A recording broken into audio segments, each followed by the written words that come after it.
Vamos dar continuidade à série de mensagens sobre quem Ele é.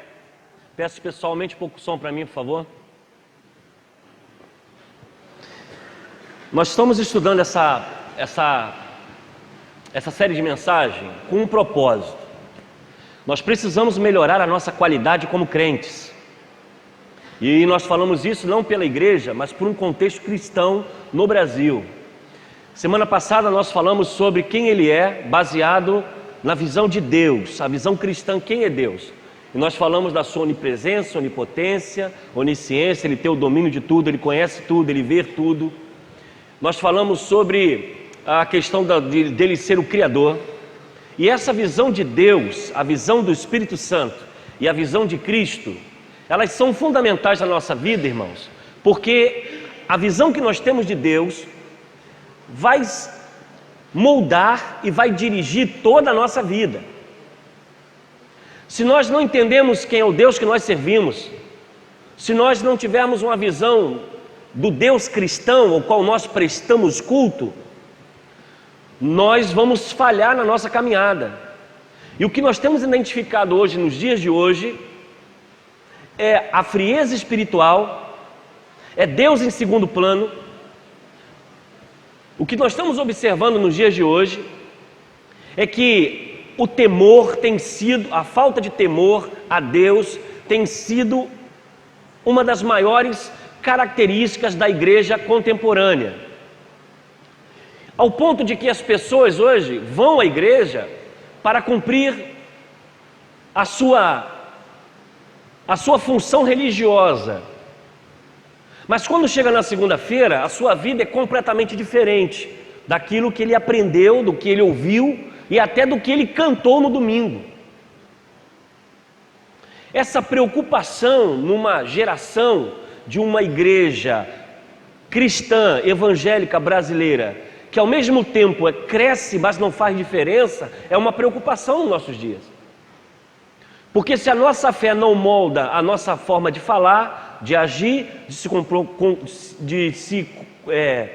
se desenvolver na família, como pai, como marido, se a nossa visão de Deus e de fé não transforma a minha forma como ser um funcionário padrão da minha empresa, se a minha visão de Deus não molda a minha função como patrão que tenho que honrar o meu funcionário, se a minha visão de Deus não me transforma em um cidadão honesto nesse país, nas mínimas coisas, é sinal que a nossa teologia ou a nossa visão de Deus está comprometida. E essa preocupação ela é algo real, porque ao mesmo tempo em que as pessoas elas aderem ao Evangelho, elas entram para uma igreja, essa mesma proporção precisa ser também a transformação da sua forma de agir, de ser e de ver. Isso só é possível tendo uma visão de quem é Deus. Porque quando eu tenho a visão de quem é o Deus que eu sirvo, eu vou temer as minhas atitudes que vai contradizer esse Deus que eu sirvo. Mas quando a minha visão de Deus ela é embaçada, é deturpada, não é muito perfeita, eu vou pecar, eu vou errar e não vai ter no meu coração nenhum despertamento para que eu tenha que melhorar ou que tenha que mudar a minha forma de viver.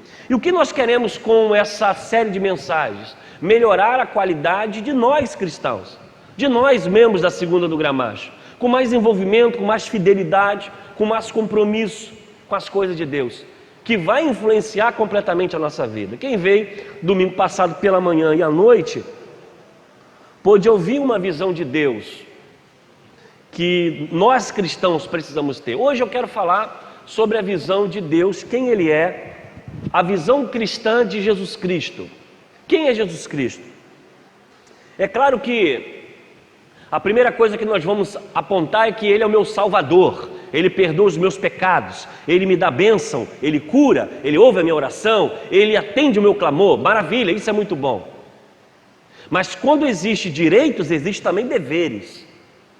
E muitas vezes nós estamos em busca dos direitos, da salvação, da cura, do milagre, mas esquecemos dos nossos deveres.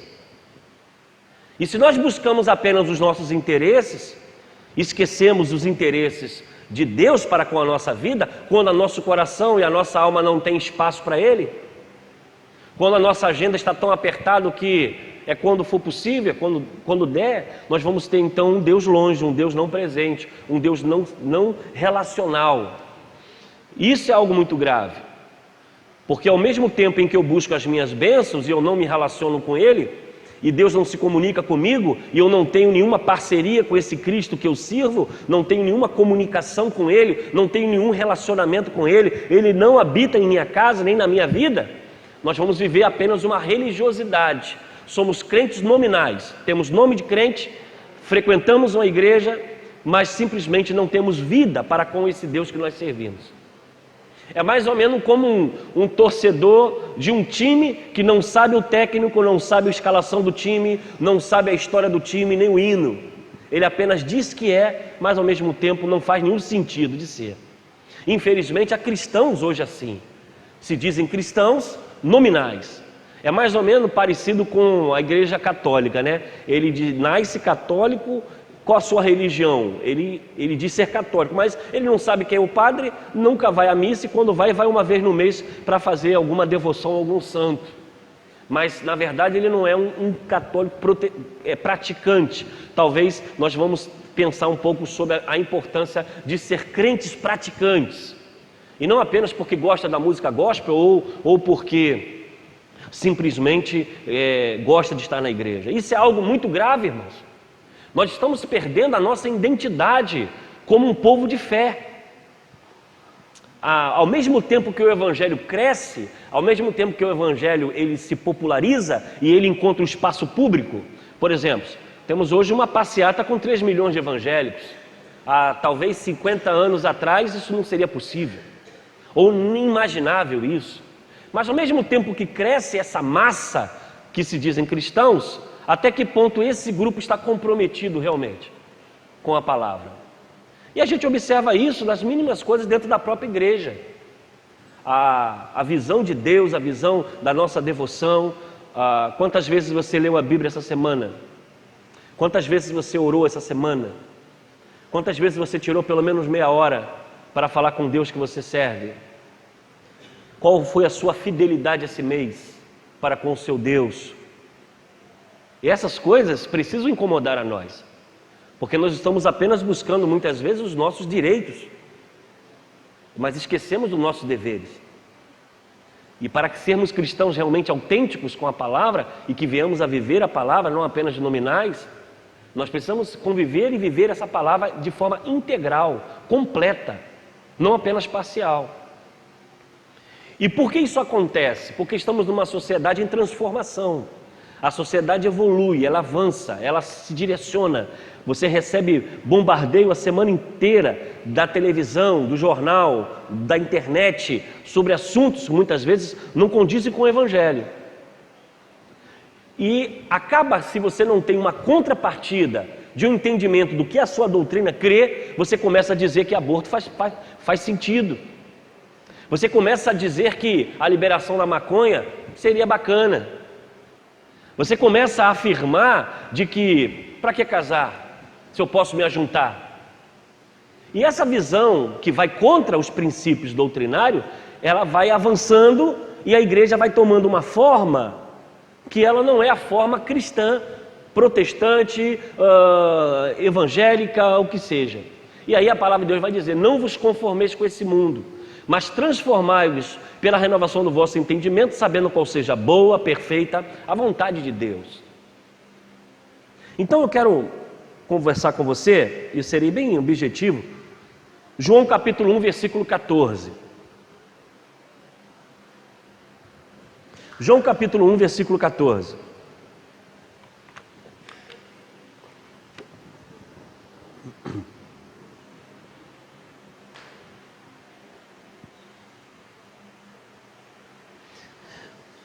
Nós vamos falar sobre quem é Jesus Cristo. Ele seria um mito? Ele seria alguém na história? Ele seria um filósofo?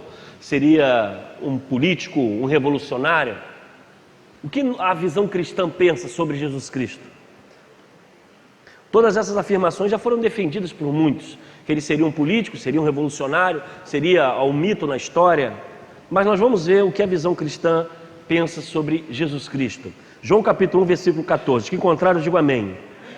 diz assim: o Verbo se fez carne e habitou entre nós, e vimos a sua glória, a glória como de um gênito do Pai, cheio de graça e de verdade. Vamos ler todos juntos?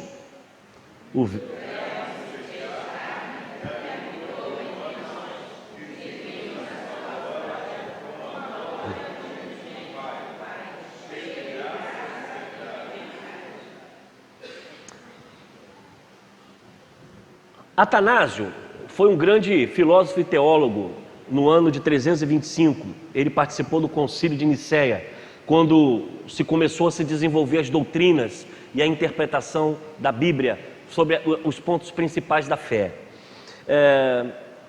Atanásio vai dizer que a encarnação é a área mais difícil do ministério, é a área mais complexa do cristianismo. Quando nós começamos a ter uma visão de que Deus se fez homem. A encarnação, ela tem uma visão de entender de que Deus se vestiu de pele humana. Como se você estivesse num frio e você tem um casaco no guarda-roupa. E você pega esse casaco, se veste dele, incorpora ele, e esse casaco vai passar a você o quê? Calor, reter o calor, e ele vai passar um design, uma imagem sua. Quando nós vamos falar sobre Cristo que se encarna, o Verbo que se encarna, o Deus que se faz homem, é provavelmente um item mais difícil da teologia cristã. Porque você vai ter a junção de Deus na forma humana, de um Deus que se limita, um Deus que tem fome, tem sede, que sente dor, que morre, mas que ressuscita. Essa visão cristã, ela é a visão principal da nossa fé. Alguns teólogos e cientistas tentam dizer que não houve ressurreição, e você viu isso, se eu não me engano, 2 domingos que passaram no Fantástico. A televisão trouxe uma reportagem dizendo que Jesus, segundo os estudiosos, não ressuscitou, mas o seu corpo foi roubado. Isso é algo que tenta contra a nossa fé. E há muitos que talvez despercebidos, talvez tenham visto essa reportagem e nem refletiram sobre essa questão. Porque a ressurreição de Cristo, Deus que se fez carne e habitou entre nós, é a base principal da nossa fé. Porque sem ressurreição, sem morte de cruz, não há remissão de pecados. E se o pecado não foi alcançado pela cruz, e se Jesus não ressuscitou, não há perdão, não há salvação para ninguém. E o mais impressionante é que essas coisas passam pela nossa vista e muitas vezes alguns crentes não fazem a menor ideia nem do que está sendo falado.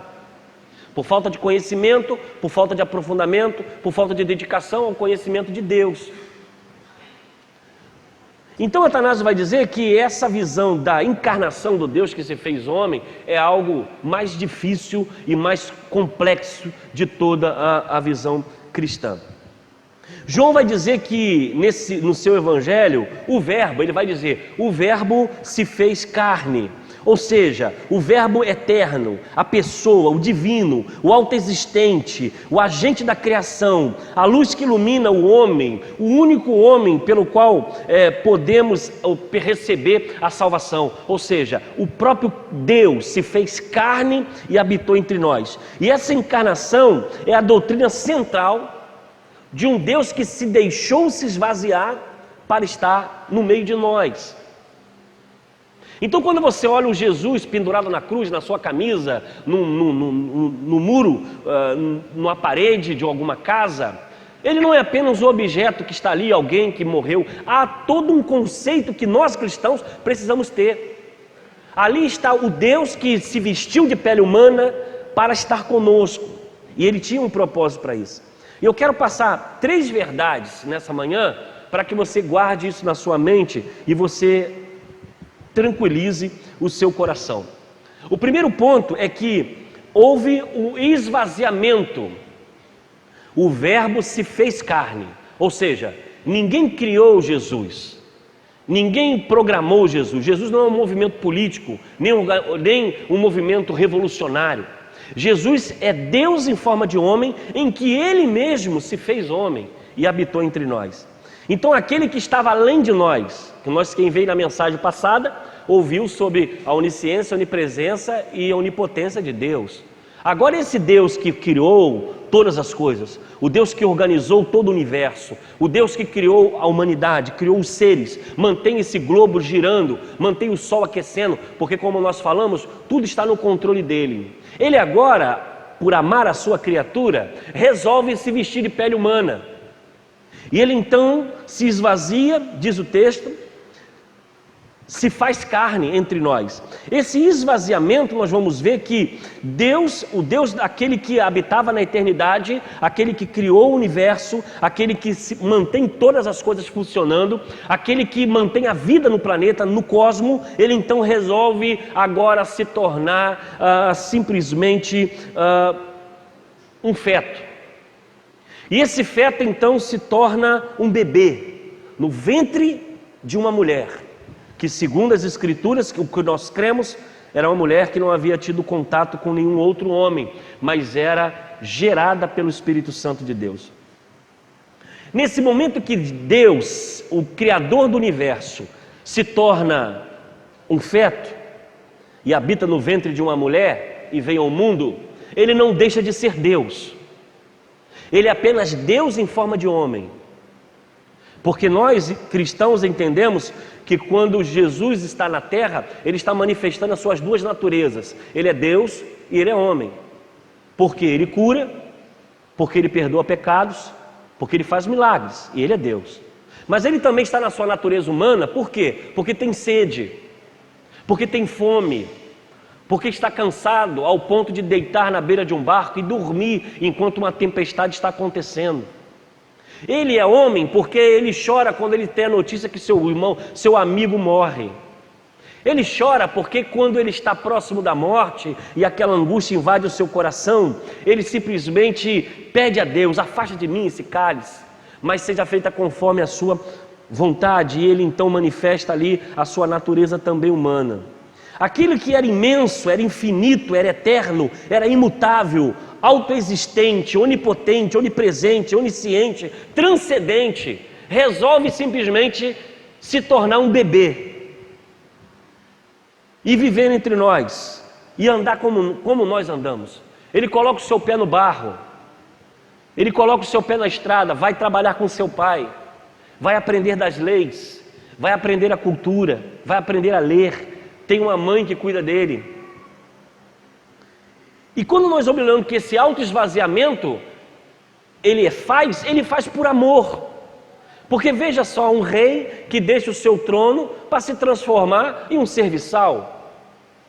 Mas esse rei não é um rei humano, ele é aquele que comanda o universo e ele dirige todas as coisas. Então, o texto vai dizer que na plenitude dos tempos, ou seja, no momento certo, ele se esvazia de si, desce ao mundo, torna-se ali um zigoto, e depois ele se torna um embrião, e um embrião um feto, e um feto um bebê. Nasce de uma virgem, é colocado numa manjedoura, sem conforto, no meio de animais, talvez enfaixado por alguns panos que ali teria sua mãe. Não era um berço que você fez para o seu neto, e nem tampouco um berço que você comprou para o seu filho quando ele nasceu. Mas era improvisado, era o que tinha, era o que era possível. Ele se vestiu de humano, ele se vestiu de carne humana, ele pisou no nosso chão, ele comeu o nosso pão, ele bebeu a nossa água, ele chorou lágrimas, ele sentiu dor, ele foi transpassado, diz o texto, pelas nossas iniquidades e morreu pelos nossos pecados, para justificar a mim e a você, sem merecer, e nos darmos a oportunidade de hoje podermos dizer: se eu fechar os olhos nesse mundo, eu estarei na presença do meu Deus. Mas não porque você é bonzinho, ou que você é legal, ou que você é membro da igreja há mais de 50 anos. Isso não vale de nada. O que vale é que Cristo morreu e Ele se esvaziou por você. Esse mistério, irmãos, da graça de Deus, é algo que precisa trazer o nosso entendimento. Deus se fez homem, habitou entre nós, se tornou servo para que você fosse abençoado, para que você tivesse paz, para que você tivesse o perdão de pecados, sendo Ele puro, perfeito, Criador do universo, que comandou o cosmos, que dirigiu todas as coisas. E Ele fez tudo isso porque Ele se preocupou comigo e com você. E se nós não temos uma visão desse Cristo que nós cremos, nós vamos viver de uma forma ingrata nesse mundo. Por isso que muitas vezes a igreja é opcional para alguns crentes, porque eles não têm a visão do que Jesus fez. Vai à igreja quando acha que deve ir, quando quer, não tem fidelidade nenhuma ao Evangelho, só querem as bênçãos de Deus e fazem um monte de corrente para tentar conseguir algum benefício material. Infelizmente, é o cristianismo que nós vivemos hoje. Porque o que falta aos crentes hoje é realmente o conhecimento do Cristo que Ele serve. Porque se nós olharmos essa atitude de um Deus que se esvazia, se torna homem, limitado, para que a minha vida tivesse paz e fosse alcançada, irmãos, o nosso louvor seria diferente. Os compromissos nossos no culto, na igreja, seria diferente. Se isso realmente estivesse no nosso coração e se isso realmente trouxesse em nós paixão. Porque talvez estamos acostumados a escutar isso desde pequenininho, a coisa já se cauterizou. E nós escutamos isso e isso não nos comove mais, não nos motiva mais, não nos traz nenhuma alegria. E nós nos tornamos religiosos de carteirinha, mas ao mesmo tempo vazios da essência de Deus. É claro que para muitos hoje, talvez tenha sido impossível estar aqui, porque trabalham, porque tem problema de saúde, porque talvez algum imprevisto aconteceu. Mas talvez muitos ficaram em casa porque o colchão foi melhor, porque o sofá ficou melhor, porque talvez dar um pulinho na casa de alguém foi melhor. E aí nós temos essa visão nos 10 mandamentos, a importância de você tirar um dia para se santificar. Tirar um dia, porque isso é mandamento, isso não é opcional não. Aí alguém fala assim, dia do Senhor é todo dia. Talvez seja uma boa desculpa. Mas se você perguntar quem lê a Bíblia todo dia, quem ora todo dia, quem faz um culto doméstico todos os dias, provavelmente alguns, não todos. E se nós não fazemos isso, nem na semana e nem no domingo, vamos fazer quando? E ainda vem uma outra característica na vida desse autoesvaziamento, quando o nosso comportamento é completamente errado. Somos fofoqueiros, mentirosos, orgulhosos. Quando a nossa vida não condiz com o Evangelho de Jesus, não somos honestos com os nossos negócios, somos adúlteros, pecadores, e caminhamos para a casa de Deus com a maior cara limpa, para olhar para esse Deus que se esvaziou por nós, e cantarmos hinos, e participarmos do culto, subirmos no altar, como se nada tivesse acontecendo. Se isso não nos constrange, se isso não nos muda, é algo que nós temos que fazer uma avaliação da nossa vida. Porque ou nós vivemos o Evangelho como ele é, ou então nós vamos apenas passar por essa geração sem fazer a menor diferença. A Bíblia diz que nos últimos dias muitos dirão, Senhor, Senhor, partai de mim que eu não vos conheço. Mas como assim? Eu profetizei em teu nome, eu ajudei os carentes, eu fiz isso e aquilo, não vos conheço. Eram religiosos, faziam a religião, mas o Deus da religião não estava neles.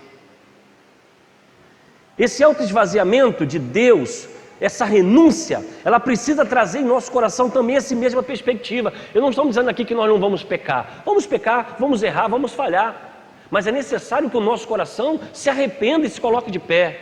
Eu errei, eu preciso voltar a caminhar novamente na presença do Deus. Deus vai estar de braços abertos para poder receber a todos nós. Mas o que mais nos constrange e que mais nos coloca nessa visão é quando, ao caminhar para o culto, ao caminhar para a casa de Deus, ao caminhar para servir a esse Deus, não há nenhum constrangimento em nós. E eu estou falando nós, irmãos, num contexto cristão Brasil. As coisas estão tão absurdas que um dia desses eu estava conversando com uma pessoa, ela disse fazer parte de uma igreja evangélica.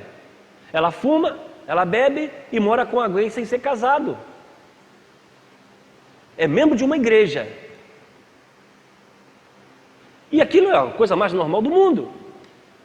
Assim como os divórcios se transformaram nas nossas igrejas algo natural. Casa, se não der certo, separa, casa de novo. Como se isso fosse algo normal para nós.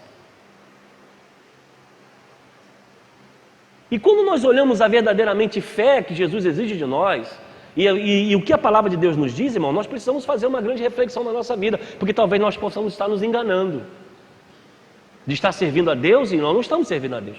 Meu povo pega por falta de entendimento, de conhecimento.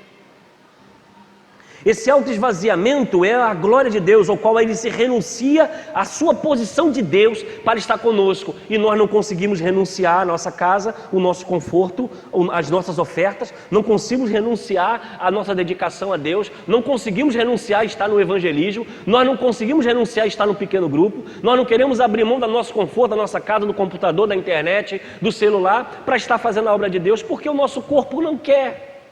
E a gente não consegue fazer. E não faz. E aí você olha esse autoesvaziamento de um Deus que deixou a sua glória para se tornar homem, se vestir de pele humana, para trazer a você a salvação. O segundo ponto é essa autorrevelação cheia de graça e de verdade. Ele vai dizer que Deus é santo e justo. Irmãos, isso nos chama muita atenção, porque essa autorrevelação não fomos nós que descobrimos a Deus. Não fomos nós que encontramos Ele lá no cosmo. Não, Deus está lá, Jesus está lá, e nós não então estamos entendendo. Não, a Bíblia diz que Ele se revelou a nós. Nós não tínhamos como conhecer a Deus, mas Ele se fez conhecer. Ele se tornou acessível. Eu não tinha como chegar na presença de Deus, mas Ele chegou na minha presença. Eu não tinha como conhecer a santidade e a grandeza desse Deus, mas Ele, por me amar e amar a você, Ele se transformou em homem e se revelou a nós. E diz o texto que esse ser divino, vindo cheio de justiça, aliás, de graça, porque graça é favor não merecido. Se Jesus se revela, ou se Deus se revela a nós, com justiça e com juízo, todos nós estaremos perdidos. Porque somos pecadores e dependemos da graça de Deus. Mas esse Jesus, diz o texto de 1 João capítulo 14, o verbo se fez carne e habitou entre nós, e vimos a sua glória, diz o texto, a glória do unigênito Pai, cheio de graça e de verdade.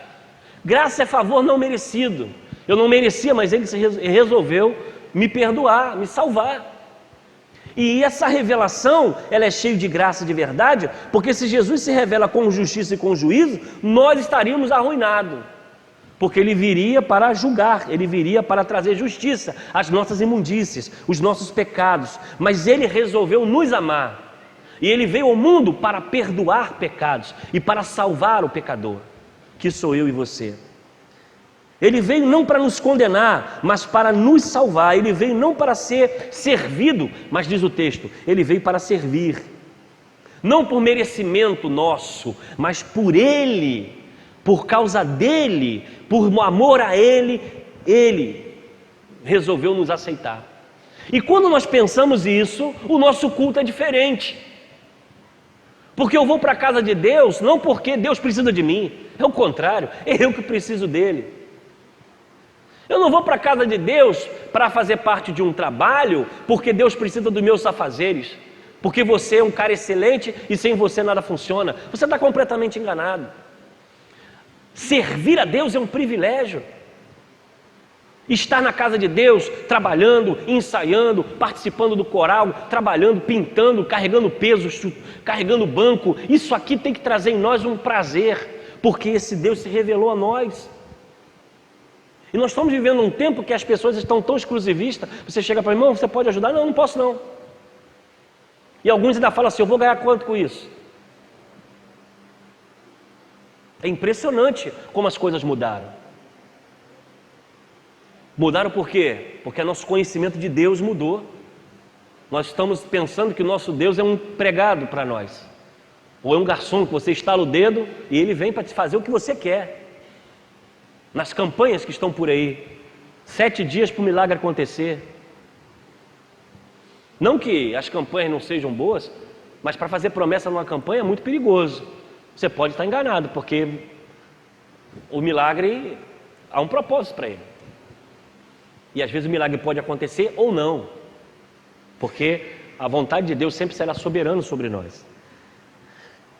E o que nós precisamos entender, irmãos, que esse Cristo que se esvazia, esse Cristo que se revela, para nós cristãos é um privilégio. E eu louvo a Deus pela vida ainda de alguns países que as pessoas estão morrendo por causa do Evangelho. Estão entregando a sua vida porque tem conhecimento do Deus que serve. Vai para a forca rindo. Perde a cabeça na beira da praia, sabendo para onde vai. Morre com felicidade, porque tem a certeza da sua salvação, porque conhece o Deus que serve, tem convicção do Deus que serve. E foi essa toda a diferença da igreja primitiva. A igreja primitiva não trabalhou televisão, marketing, panfleto, culto, evangelismo de rua. A igreja primitiva ficava de casa em casa escondidinha, porque a espada passava para todo mundo. E quando eles eram presos, levados para as arenas, diz a história da igreja, que eles entravam nas arenas igual o Maracanã. Imagina o Maracanã lotado de gente. Só que ali tem pessoas que serão devoradas e destroçadas por tigres, por leões, por animais. Você sabe como eles entravam? Diz a história da igreja, cantando, se alegrando. E aí os animais vinham, devoravam seus filhos, devoravam sua esposa, devoravam seu marido. E ali estavam cantando, se alegrando. Sabe por quê? Porque eles tinham conhecimento de quem era o seu Deus. Hoje nós vivemos um problema. Se alguém passa, pisa no pé do outro, ou não dá um bom dia, boa noite, já não serve mais a igreja. Vou embora. Não quero mais o Evangelho. Eu encontro um monte de gente assim. E eu não dou nem ideia, porque eu não perco tempo com isso. Saiu da igreja por quê? Saí da igreja porque tinha um irmãozinho lá. Você nunca conheceu a Cristo. Nunca conheceu a Cristo. Você pode ter conhecido a igreja. Você gostou da música, gostou do coral, gostou dos irmãos, mas nunca conheceu a Cristo.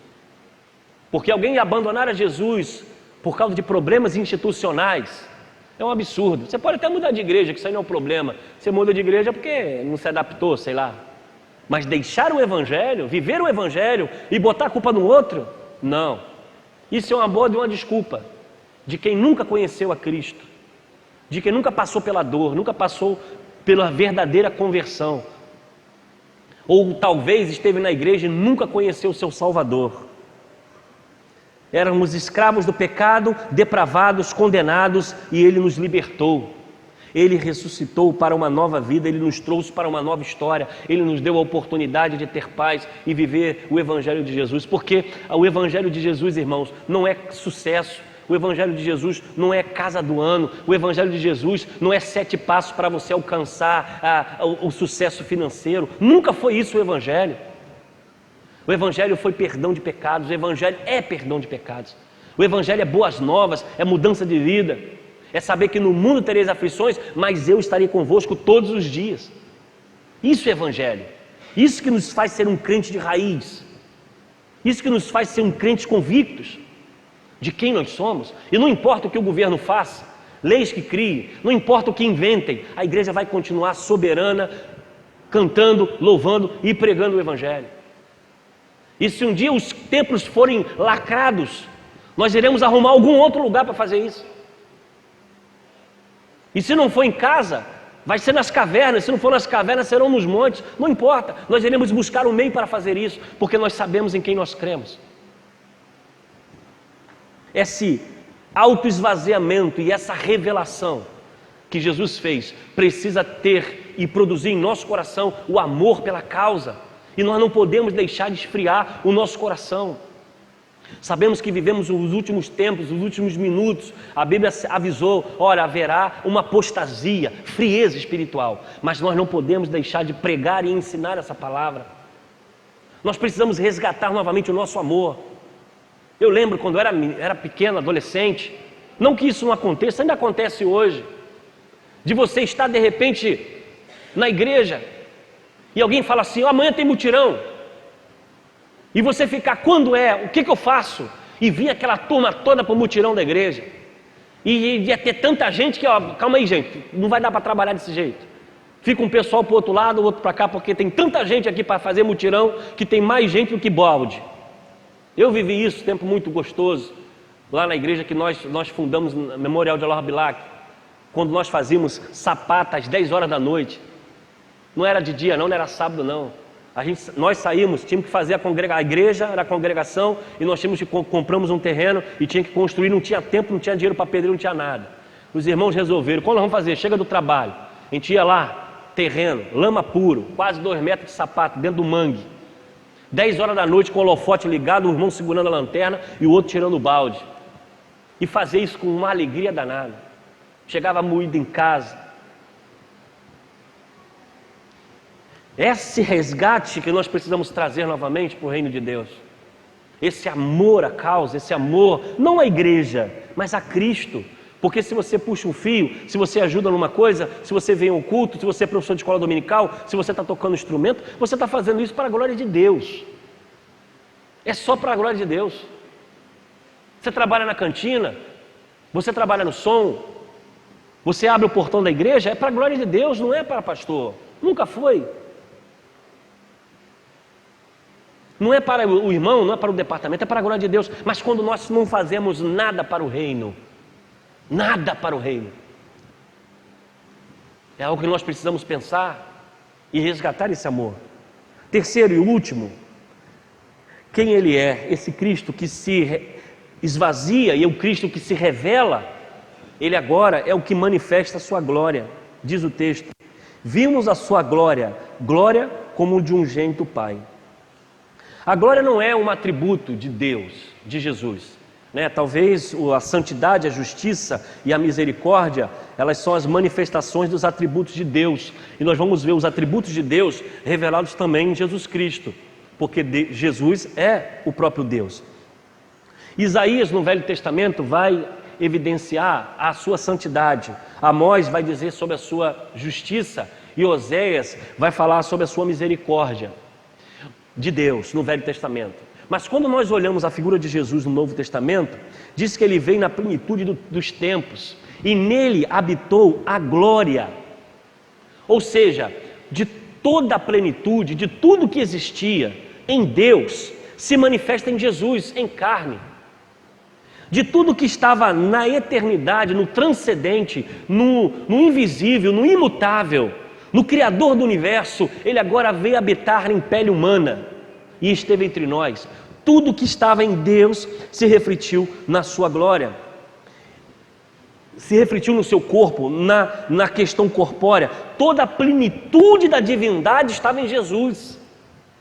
Tudo que existia no transcendente estava além de nós, do nosso conhecimento, do impossível de eu imaginar. Ele então se faz conhecer, se veste de pele humana e vem habitar em Cristo, o qual nós adoramos e servimos. E aí Jesus diz o seguinte: quem vê a mim, vê o... Quem lembra desse texto? Quem vê a mim, vê quem? Vê o Pai. Aluno de escola dominical. Quem vê a mim, vê o Pai. Porque eu e o Pai somos um. Então nós retiramos aqui essa visão que Jesus era um revolucionário. Pega isso e joga fora. Porque Jesus era um articulador político. Pega isso e joga fora. Porque Jesus foi um mito da história. Inventaram ele. Pega isso e joga fora. Porque a Bíblia diz que Jesus era Deus em forma de homem e habitou entre nós. E vimos a sua glória. E ele afirma: quem vê a mim, vê o Pai. Quem vê a mim, vê o Pai. E eu e o Pai, nós somos um. Se quisermos, irmãos, saber quão magnífico é o nosso Deus, quão grandioso é o nosso Deus, o espelho é Jesus. Se nós queremos conhecer a dimensão do transcendente, que transcendente é aquilo que transcende ao nosso entendimento, nós não conseguimos alcançar, nós não conseguimos ver com a razão humana. Eu não consigo ver a Deus, mas eu olho a Jesus nos seus atos, nas suas palavras, nos seus reflexos, na sua forma de agir. Eu vejo Deus, eu conheço a Deus, eu tenho intimidade com Deus, eu posso entender a Deus. Ele veio para se revelar a nós. Ele desceu dos céus para trazer a nós a salvação, a vida eterna e nos livrar do inferno, porque para muitos até o inferno nem existe mais. ou quem sabe era uma historinha que inventaram. Mas para nós é algo verdadeiro, real, criado para o juízo, criado para o inferno daqueles que não conhecem a Deus.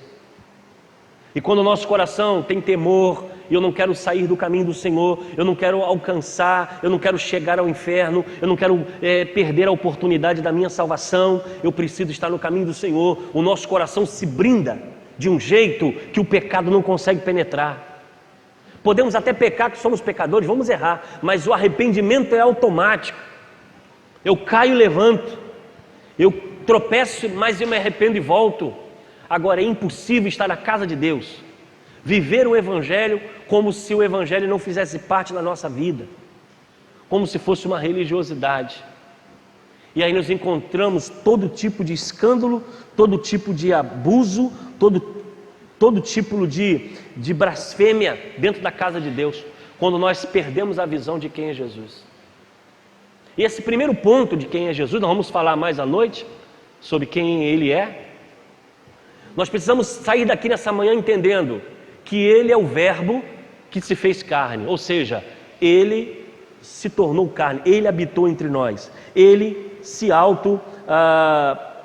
revelou e se esvaziou por amor. Ele se fez conhecer, não foi você que o descobriu. Até a nossa conversão vem assim: quem convence o homem do pecado, da justiça e do juízo? Quem convence? O Espírito Santo. É você que se convence? É você que se convenceu? Chegou na igreja, achei legal, vou ficar aqui? Talvez, pode até ser, mas a conversão autêntica, porque você pode aderir à religião, mas se converter é algo diferente. Eu posso escolher uma igreja, mas você se converter é diferente. Eu posso fazer parte de uma igreja, achei legal a reunião e quero me batizar e quero ser parte, mas conversão é algo totalmente diferente, é mudança de atitude, de prática. Porque tinha 12 discípulos, mas um era o traidor. Ele era discípulo, mas talvez estava ali com uma boa intenção? Não. Nós precisamos entender isso. Então ele se auto-esvazia, ele se auto-revela e ele manifesta a sua glória para nós. Então, irmãos, nessa visão de hoje pela manhã, que é apenas uma gotinha do que é Jesus, isso não é nem uma teologia completa, senão levaríamos o ano todo pregando, ainda faltaria detalhes.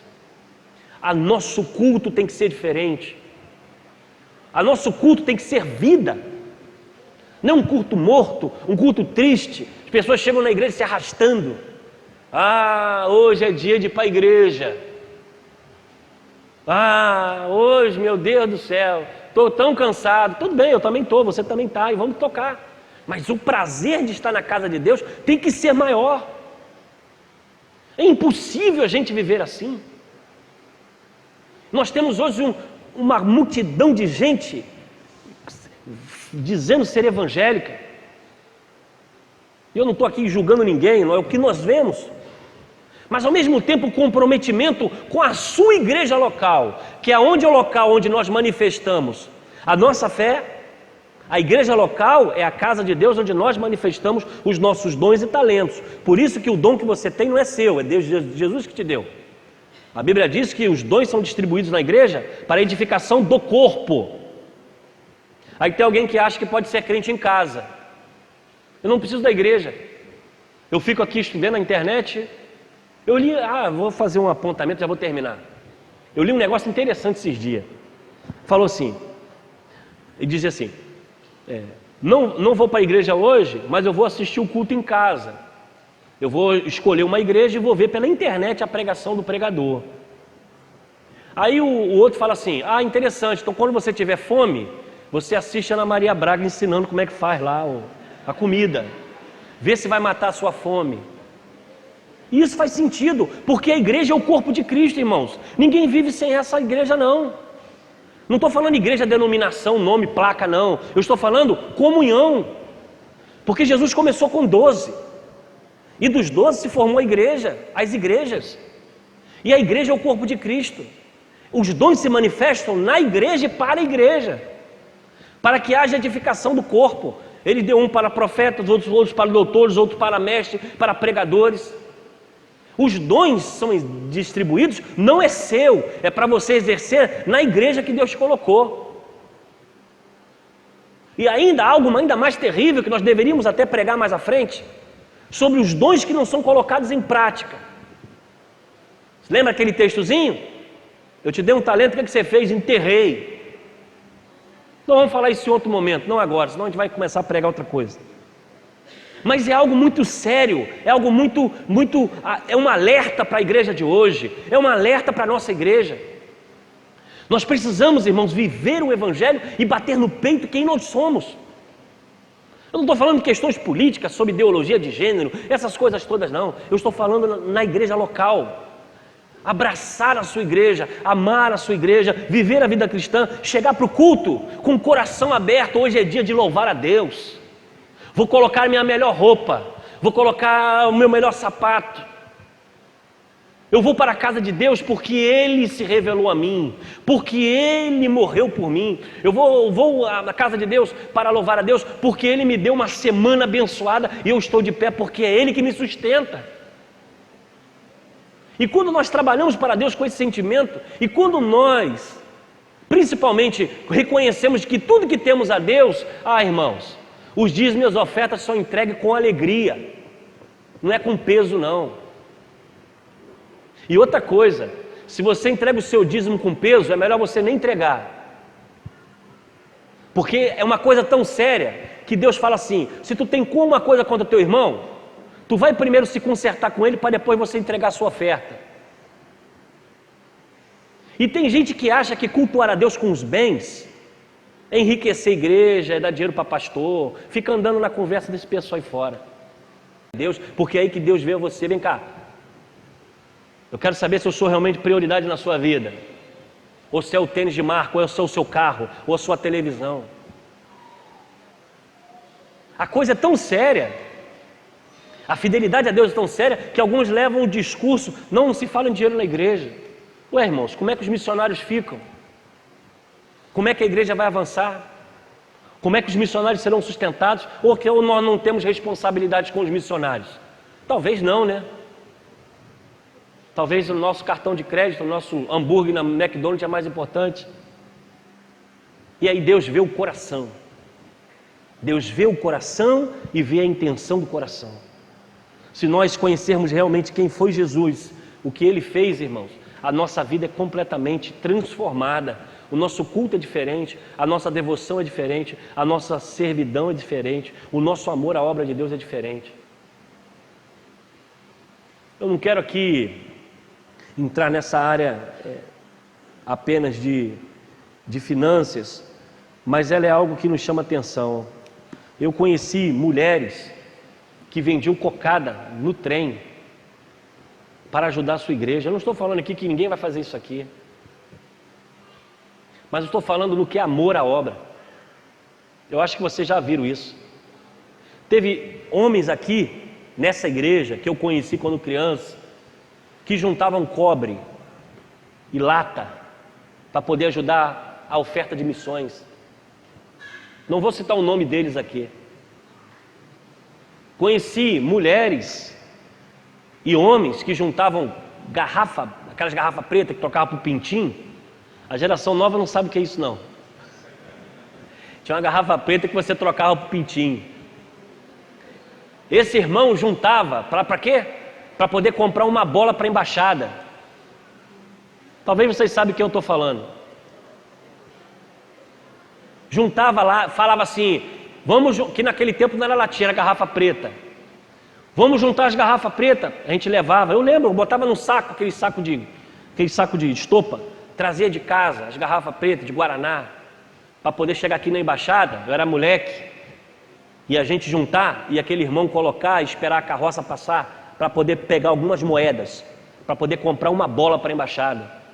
E não é porque a igreja não tinha, não, a igreja tinha, mas fazia isso para ensinar a nós, adolescentes, o que é compromisso com a obra. Mas a geração de hoje é a geração que só pede. Querem pronto, querem dinheiro, se não é do jeito deles não funciona, não fazem. É a geração de hoje. Infelizmente. É uma geração que cresceu com conforto e não sabe muitas vezes o que é sacrifício. Eu lembro que nós não tínhamos lugar nem para jogar bola. Estou falando na embaixada que era a vida que eu tive, né? Não tinha lugar para jogar bola, não tinha bola para jogar. Mas aqueles irmãos arrastavam a gente, faziam as coisas para a coisa acontecer e não faltar nada. Hoje você tem bola, hoje você tem rede, hoje você tem quadra, hoje você tem tudo. E eles querem mais, e querem mais, e querem mais. Que o Senhor nos ajude a amar a sua obra, que o Senhor nos ajude a conhecer quem é Jesus, que o Senhor nos ajude a ter uma fé que não se corrompe e nem se entrega às dificuldades. Que os nossos cultos sejam diferentes, que a nossa adoração seja verdadeira, que o nosso prazer de estar na casa de Deus não seja trocada por dormir um pouco mais tarde, no domingo, por deixar a casa de Deus, o dia do Senhor, para fazer outras coisas. Que realmente possamos adorar o nosso Deus e que Jesus, ao olhar o seu coração, possa se alegrar com o que Ele vê. Que Jesus, ao olhar o seu coração, possa sentir prazer na sua vida, possa sentir alegria na sua vida, na sua fidelidade, no seu testemunho, no seu compromisso e no seu amor por essa causa. Que o Senhor nos ajude a avançar cada vez mais com a nossa igreja. À noite nós estaremos falando sobre quem Ele é, quando Ele usou o termo eu sou, o mesmo termo que Jesus usou. Vamos fechar nossos olhos, vamos falar com Deus, o mesmo termo que Deus usou, Jesus usou, eu sou. Pai, nós rendemos graças nessa manhã pela teu infinito amor que nos constrange, ó Deus, porque sabemos do sacrifício, do seu autoesvaziamento, de se tornar homem, de se auto-revelar, de se fazer conhecer e, ó Deus, de manifestar toda a sua glória em nosso meio. Abençoa, Deus, a tua igreja nessa manhã, perdoa os nossos pecados. Que ao fecharmos os olhos nesse mundo, ó Deus, possamos encontrar com o Senhor nos céus. Nos dá a certeza da nossa salvação, abençoa os nossos passos, muda a nossa vida, que venhamos, ó Deus, a cada dia mais dedicar o nosso tempo, o nosso amor, a nossa fidelidade ao Senhor, como uma demonstração de fé e demonstração de esperança.